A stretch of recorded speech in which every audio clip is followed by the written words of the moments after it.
بسم الله الرحمن الرحيم. اللهم صل على سيدنا ومولانا محمد صاحب التاج والمعراج والبراق والعلم، دافع البلاء والوباء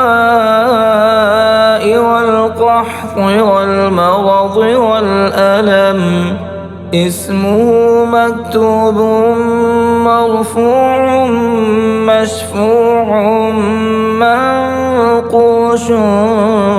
في اللوح والقلم،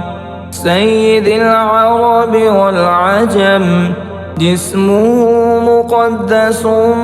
معطر مطهر منور في البيت والحرم،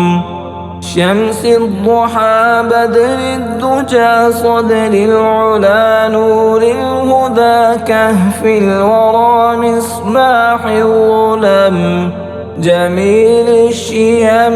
شفيع الأمم، صاحب الجود والكرم، والله عاصمه وجبريل خادمه والبراق مركبه والمعراج سفره وسدرة المنتهى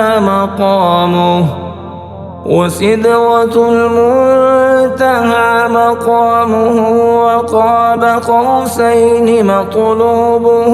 والمطلوب مقصوده والمقصود موجوده، سيد المرسلين خاتم النبيين شفيع المذنبين، أنيس الغريبين رحمة للعالمين راحة العاشقين، مراد المشتاقين شمس العارفين سراج السالكين مصباح المقربين، محب الفقراء والغرباء والمساكين،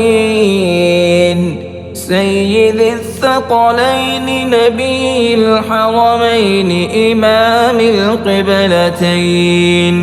وسيلتنا في الدارين، صاحب قاب قوسين محبوب رب المشرقين ورب المغربين، جد الحسن والحسين، مولانا ومولى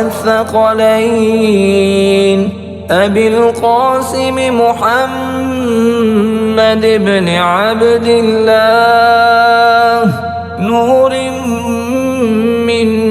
نور الله، يا أيها المشتاقون بنور جماله صلوا عليه وآله وأصحابه وسلموا تسليما.